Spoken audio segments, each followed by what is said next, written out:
ब्राह्मी ब्राह्मी। ब्राह्मी। अ, भारत की सर्वाधिक प्राचीन लिपि है ब्राह्मी। आधुनिक आधुनिक देवनागरी लिपि का प्राचीन रूप है। आधुनिक देवनागरी लिपि का प्राचीन रूप है ब्राह्मी। सर्वाधिक प्राचीन लिपि भी ब्राह्मणी ब्राह्मी है और आधुनिक देवनागरी लिपि का प्राचीन रूप है ब्राह्मी। पंजाबी भाषा किस लिपि में लिखी जाती है? गुरुमुखी। गुरुमुखी। किस लिपि को सभी लिपियों का जन्मदाता कहा जाता है? ब्राह्मी। ब्राह्मी। खरोष्ठी लिपि लिखी जाती है दाई से बाईं ओर। दाई से बाईं ओर खरोष्ठी। खरोष्ठी लिखा जाता है दाई से बाईं। खरोष्ठी।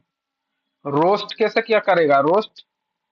रोस्ट आदमी उल्टा करता है ना। जो तुम सीधा बोलोगे वो उल्टा कर देगा, रोस्ट कर देगा। खरोष्ठी। ब्राह्मी लिपि लिखी जाती है बाईं से दाईं। बाईं से दाईं जो हम लोग लिखते हैं ब्राह्मी लिपि लिखते हैं। हम लोग तो देवनागरी लिपि लिखते हैं, लेकिन इसका प्राचीनतम रूप जो है ब्राह्मी लिपि। प्राचीनतम रूप तो ब्राह्मी था ना। किस काल की लिपि को चित्रा चित्राक्षर लिपि कहा जाता है? सिंधु काल की। मतलब चित्र जैसा अक्षर होता होगा। सिंधु काल इस की। काल की लिपि को चित्राक्षर लिपि कहा जाता है। चित्राक्षर। अशोक का मन सेहरा तथा शाहबाज गढ़ी अभिलेख किस लिपि में है? खरोष्ठी में। अशोक का मानसेरा तथा शाहबाज तथा गढ़ी। शाहबाज गढ़ी अभिलेख किस लिपि में है ना? अशोक का मानसेरा तथा शाहबाज गढ़ी अभिलेख किस लिपि में? खरोष्ठी में। खरोष्ठी में। अशोक का कौन सा अभिलेख दो लिपियां ग्रीक और अरमाइक में प्राप्त हुआ है? कौन सा लिपि प्राप्त अशोक का हुआ? कौन सा अभिलेख दो लिपियों ग्रीक तथा अरमाइक में प्राप्त हुआ है? सार एक कुन्हा। सार एक चार एक कुन्हा। गुना। चार एक गुना। ग्रीक और अरमाइक। सार एक कुन्हा दो आदमी का है ना, सार एक कुन्हा ग्रीक और अरमाइक। अशोक ने किस लिपि का प्रयोग राष्ट्रीय लिपि के रूप में किया है? ब्राह्मी। राष्ट्रीय लिपि के रूप में किया है ब्राह्मी। अशोक। अशोक के हम्म, शिलालेखों की क्या लिपि है? शिलालेख की लिपि है ब्राह्मी। अशोक के शिलालेखों की लिपि ब्राह्मी है। प्राचीन ब्राह्मी लिपि का अर्थ निकालने वाला प्रथम व्यक्ति था जेम्स प्रिंसेप। जेम्स प्रिंसेप प्राचीन ब्राह्मी लिपि का अर्थ निकालने वाला प्रथम व्यक्ति। हाँ, ब्राह्मी लिपि का यही पढ़ा था सबसे पहले, जेम्स प्रिंसेप। जैन सूत्र में कितने लिपियों का उल्लेख है? 18। जैन सूत्रों में कुल 18 लिपियों का उल्लेख। बौद्ध ग्रंथ ललित विस्तार में कितनी लिपियां का उल्लेख है? 64। ललित बौद्ध विस्तार। ग्रंथ ललित विस्तार में कुल 64 लिपियों का उल्लेख। हम्म। सिखों की लिपि है गुरुमुखी लिपि। सिख जो है, सिख का कैसा लिपि है? गुरुमुखी लिपि। अशोक के ब्राह्मी लिपि अभिलेख को सर्वप्रथम किसने पढ़ा? जेम्स प्रिंसेप, ये तो है पता ही है। ब्राह्मी लिपि को किसने स्पष्ट किया? James Prinsep. प्राचीन भारत में निम्नलिखित में से कौन सी लिपि दाई से दाई ओर से बाईं ओर लिखी जाती थी? खरोष्ठी। खरोष्ठी। खरोष्ठी उल्टा लिखा ही जाता, दायां से बायां। खरोष्ठी। हिंदी किस लिपि में लिखी जाती है? देवनागरी। आकाशवाणी एवं दूरदर्शन। भारत में रेडियो प्रसारण का प्रारंभ किस वर्ष हुआ था? 1923। 1923 में। 1923 में इंडिया में रेडियो प्रसारण का प्रारंभ हुआ था। AIR कर दिया। किस वर्ष भारतीय प्रसारण सेवा का नाम परिवर्तित कर all India radio AIR all India radio कर दिया गया? भारतीय प्रसारण सेवा का नाम परिवर्तित तो ऑल इंडिया रेडियो 13 साल बाद, 1936। 1936 में था। हम्म। स्वतंत्रता प्राप्ति के समय भारत के ऑल इंडिया रेडियो के कितने केंद्र थे? 6 केंद्र था। 6 केंद्र। स्वतंत्रता प्राप्ति के समय भारत में 6 ऑल इंडिया रेडियो के केंद्र थे। ऑल इंडिया रेडियो का नाम परिवर्तित कर आकाशवाणी किस वर्ष कर दिया गया? अच्छा, 1957। 1936 में ऑल इंडिया रेडियो, फिर आकाशवाणी कर दिया 1957 में। 1957 1957। ऑल इंडिया रेडियो का नाम परिवर्तित करके आकाशवाणी कर दिया। पहले तो था इसका रेडियो प्रसारक, हम्म। फिर आया ऑल इंडिया रेडियो, फिर हम्म। आया आकाशवाणी। आकाशवाणी। 1923, 1936 और 1957। 1957 में ऑल इंडिया रेडियो का नाम आकाशवाणी रखा गया। इससे पूर्व सर्वप्रथम किस रेडियो स्टेशन का नाम आकाशवाणी रखा गया था? मैसूर का नाम रखा गया था। मैसूर। ऑल इंडिया रेडियो का नाम रखा गया था आकाशवाणी। मैसूर का नाम रखा गया था आकाशवाणी। किसके प्रतीक चिन्ह में बहुजन हिताय बहुजन सुखाय अंकित है? आकाशवाणी। अच्छा, बहुजन हिताय बहुजन सुखाय। बहुजन हिताय और बहुजन सुखाय। आकाशवाणी से संस्कृत समाचार का प्रसारण किस वर्ष शुरू हुआ? सितंबर 1975 में। संस्कृत समाचार। आकाशवाणी में से संस्कृत समाचार का प्रसारण सितंबर 1975 से शुरू हुआ। किस वर्ष दूरदर्शन टेलीविजन को? 1974। 75। अरे यार, सेवन का ये है। सात का सी है, 7 का सी। 1975। कहाँ कहाँ की? 7 का सी है ना? देखिए तो। सर गलती लिख दिया गया, गलती मारा गया। 1974। हाँ, 1974 है। आकाशवाणी से संस्कृत समाचार का प्रसारण किस वर्ष शुरू हुआ? 1974। ठीक है। किस वर्ष दूरदर्शन टेलीविजन को आकाशवाणी से पृथक कर दूरदर्शन नामक स्वतंत्र संगठन की स्थापना की गई? 1976। इस वर्ष दूरदर्शन को आकाशवाणी से पृथक कर दूरदर्शन नामक स्वतंत्र संगठन की स्थापना की 1976। हम्म। भारत में प्रयोगात्मक दूरदर्शन की शुरुआत हुई। दूरदर्शन टेलीविजन को आकाशवाणी से पृथक कर दूरदर्शन नामक स्वतंत्र संगठन। अच्छा, 1976 में दूरदर्शन हुआ। 1976। भारत में प्रयोगात्मक दूरदर्शन की शुरुआत हुई 15 सितंबर 1959। 15 सितंबर 1959 भारत में प्रयोगात्मक दूरदर्शन की शुरुआत हुई। दूरदर्शन वही वही ना, डीडी न्यूज जो चैनल टीविया में दिखाता था। उपराम क्या दिया हुआ? किस वर्ष दूरदर्शन को आकाशवाणी से पृथक कर दूरदर्शन नामक स्वतंत्र संगठन की स्थापना? अच्छा, ये संगठन क्या बोल रहा है सर? पहले दोनों दोनों सेम, दोनों आपस में मिलकर काम करता था, दूरदर्शन और आकाशवाणी। तो दूरदर्शन अलग हो गया, आकाशवाणी अलग हो गया 1976 में। और यहाँ क्या कर रहा है? भारत में प्रयोगात्मक दूरदर्शन की शुरुआत ये बाद में पहले हो गया था। तो प्रयोग किया गया दूरदर्शन के ऊपर, एक्सपेरिमेंट किया हुआ कुछ नया। तो 1959 से स्टार्ट हो गया होगा। तो अच्छा, प्रयोग करना शुरू किया और बाद में अलग कर दिया। बाद में अलग हो गया होगा। हाँ। दूरदर्शन दूरदर्शन की वाणिज्यिक सेवा कब प्रारंभ हुई? वाणिज्यिक। वाणिज्यिक मतलब कॉमर्शियल हुआ ना 1976 में, जब वो हो गया, अलग हो गया, पृथक था वो। जनवरी 1976। दूरदर्शन की प्रथम समाचार वाचिका कौन थी? प्रतिमा पुरी। ओमपुरी का बहन। समाचार वाचिका प्रतिमा पुरी। ओमपुरी का बहन। दूरदर्शन का विशेष शिक्षा चैनल कौन है? ज्ञान दर्शन। दूरदर्शन का विशेष शिक्षा चैनल है ज्ञान दर्शन। भारत में निजी क्षेत्र में पहला रेडियो स्टेशन कहाँ स्थापित किया? बेंगलुरु। बेंगलुरु में भारत में निजी क्षेत्र में पहला रेडियो स्टेशन स्थापित किया। हाँ, पहले सरकारी था इसका मतलब। भारत का सबसे ऊंचा टीवी टावर कहाँ स्थापित है? फाजिल्का।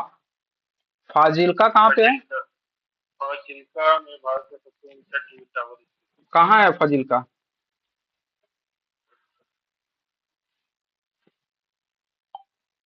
चलो लास्ट में देते हैं। फाजिल्का।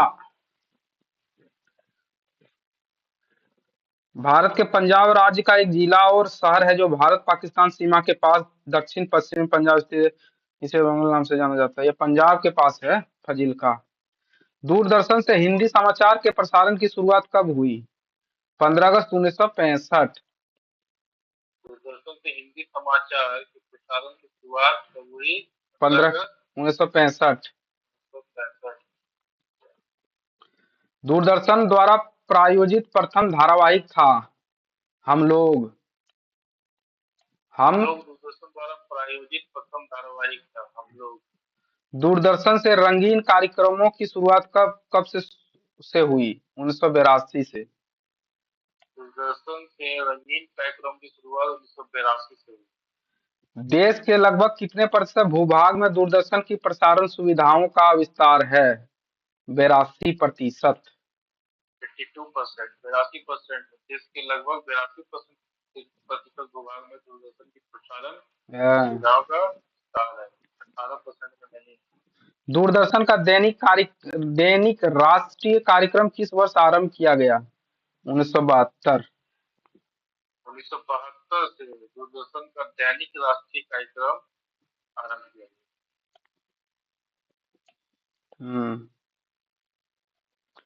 संचार के साधन। संचार के 19 नंबर में है संचार के साधन। विश्व में डाकघरों का सबसे बड़ा जाल किस देश में पाया जाता है? भारत में डाकघरों का सबसे बड़ा जाल भारत में पाया जाता है। भारत में डाकघरों की संख्या लगभग है 1.5 लाख, 1.5 लाख लगभग। डाकघरों की संख्या 1.5 लाख। भारत में कार्यरत कुल डाकघरों का कितना प्रतिशत ग्रामीण क्षेत्रों में कार्यरत है? 89%। 89%। 89% ग्रामीण क्षेत्रों में कार्यरत। हाँ, एक कम 90। नगरों और बड़े कस्बों में डाक को जल्दी पहुंचाने के लिए डाक निकासी के कितने चैनल बनाए गए हैं? 6 चैनल बनाए गए हैं। नगरों और बड़े कस्बों में बड़े कस्बों में डाक को जल्दी पहुंचाने के लिए 6 चैनल। 6 चैनल बनाए। ग्रीन चैनल है एक डाक सेवा। ग्रीन चैनल एक डाक। भारत में डाक सूचकांक प्रणाली की शुरुआत किस वर्ष हुई? 1972। डाक सूचना प्रणाली की शुरुआत भारत में 1972 में। और दैनिक राष्ट्रीय कार्यक्रम दूरदर्शन का भी 1972। भारत को कितने डाक जोन में विभाजित किया गया? भारत को 8 डाक जोनों में विभाजित किया गया। 8। अब बड़े बड़े और नगरों और बड़े कस्बों में डाक को जल्दी पहुंचाने के लिए 6। भारत को कितने डाक जोनों में? 8। पिन कोड या डाक सूचकांक का प्रथम अंक क्या प्रदर्शित करता है? जोन, किस जोन में है? 8 जोन में से किस जोन में है पिन कोड या सूचकांक? भारत में डाक सूचकांक में कुल कितनी संख्या होती है? डाक जो सूचकांक होता है उसमें कितनी संख्या होती है? 6 संख्या होती है। किस डाक सूचकांक के अंतर्गत देश का सर्वाधिक राज्य शामिल है? सर्वाधिक राज्य शामिल है। किस डाक सूचकांक के अंतर्गत देश का सर्वाधिक राज्य शामिल है? 7। डाक सूचकांक 7 के अंतर्गत शामिल राज्यों की संख्या है 10। 10 राज्य है।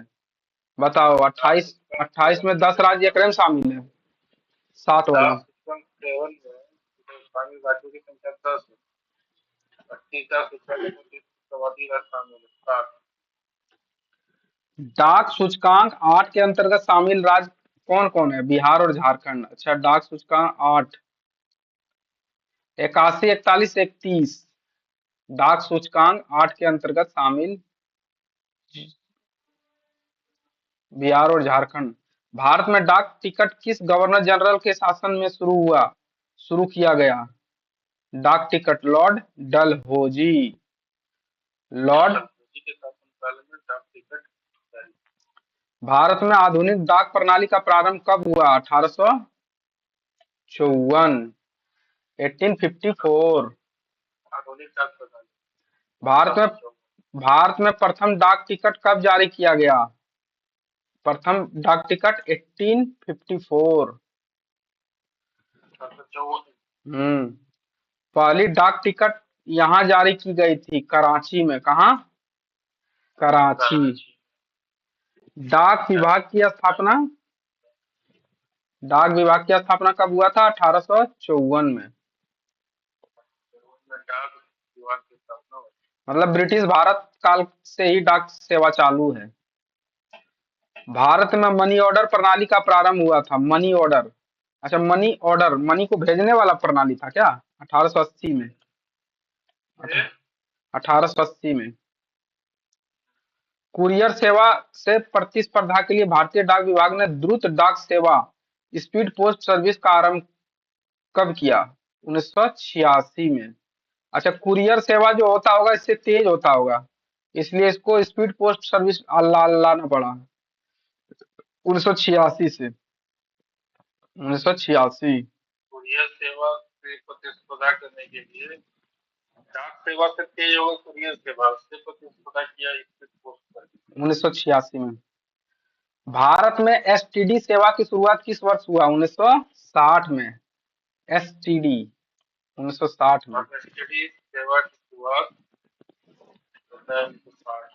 अरे भारत में पहली 1954। एसटीडी सेवा किन दो स्थानों के मध्य शुरू हुई? लखनऊ और कानपुर, बताओ। यही लखनऊ, यही कानपुर। लखनऊ, कानून में एसटीडी सेवा शुरू हुई। भारत में भारत प्रथम में प्रथम हवाई डाक सेवा की शुरुआत हुई। इलाहाबाद, नैनी के मध्य। इलाहाबाद और नैनी के मध्य में प्रथम हवाई डाक सेवा। प्रथम हवाई डाक सेवा। भारत की प्रथम तार सेवा टेलीग्राफ सर्विस की शुरुआत हुई। कोलकाता डायमंड हार्बर के मध्य।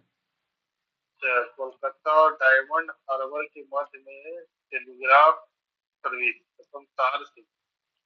सबसे अधिक डाकघर पोस्ट ऑफिस किस देश में है? भारत में। सबसे अधिक डाकघर भारत में। संपूर्ण विश्व में संचार का सबसे तेज और सस्ता साधन कौन सा है? ईमेल। अरे सही बात। तेज और सस्ता ईमेल। भारत के डाकघर निम्नलिखित में से कौन सी सुविधा नहीं देता है? डिमांड ड्राफ्ट जारी करने, डीडी जारी करना। डीडी जारी नहीं करवा सकते हैं डाकघर भारत से। के डाकघर में कौन सी सुविधा नहीं देता है? डिमांड ड्राफ्ट जारी करना। बचत बैंक, क्या देता है? बचत बैंक, जीवन बीमा सुरक्षा, म्यूचुअल फंडों का खुदरा लेनदेन। यदि पोस्टल इंडेक्स नंबर यानी PIN, पोस्टल इंडेक्स नंबर 6 से शुरू हो तो वह डाकघर संबंधित किस राज्य में स्थित होगा? केरला। केरला में स्थित होगा। 6 से। केरला 3 वर्ड का है ना, उसका डबल से अगर शुरू हो तो समझ लो केरला ही है। 6 से शुरू। केरला। मुंबई महानगर का एसटीडी कोड क्या है? 022। 022 और डेल्टा मुंबई लग जाएगा। प्रोजेक्ट एरो का संबंध निम्नलिखित में से किसके आधुनिकीकरण से है? डाकघर। Project arrow. Project arrow. Arrow डाकघर, तुम जाओगे ना तो तुम्हारे आगे एरो दे देगा कि इधर है डाकघर, इधर से घुसना। प्रोजेक्ट। भारतवर्ष में सर्वप्रथम दूरभाष टेलीफोन का प्रादुर्भाव किस वर्ष हुआ? प्रादुर्भाव किस वर्ष हुआ? सर्वप्रथम दूरभाष का 1951। 1951 में सर्वप्रथम दूरभाष का प्रादुर्भाव। भारत में प्रादुर्भाव किस टेलीग्राम कब भेजा गया? भारत में अंतिम टेलीग्राम 14 जुलाई 2013। 14 जुलाई 2013। 14 जुलाई 2013 को भारत में अंतिम टेलीग्राम भेजा गया। टेलीग्राम। भारत की प्रथम राष्ट्रीय न्यूज एजेंसी कौन सी थी? स्वतंत्र भारत की प्रथम राष्ट्रीय न्यूज एजेंसी कौन थी? कोई नहीं, इसमें से कोई नहीं। स्वतंत्र भारत की प्रथम राष्ट्रीय न्यूज एजेंसी इंडियन रिव्यू नहीं है, the free press of India नहीं है, the free press of India, the India review, कुछ नहीं है इसमें। है कौन? इंडिया पोस्ट की निम्नलिखित सेवाओं में से किस एक को अस्थायी रूप से बंद कर दिया गया? इंडिया पोस्ट की निम्नलिखित सेवाओं में से किस एक को अस्थायी रूप से बंद कर दिया गया? तार। तार वही हुआ ना अंतिम टेलीग्राम वाला। लेटर हो गया तार। मनी ऑर्डर बंद कर दिया नहीं किया, जीवन विवाह बंद किया, तो देखिए लेटर को भेजता है। ना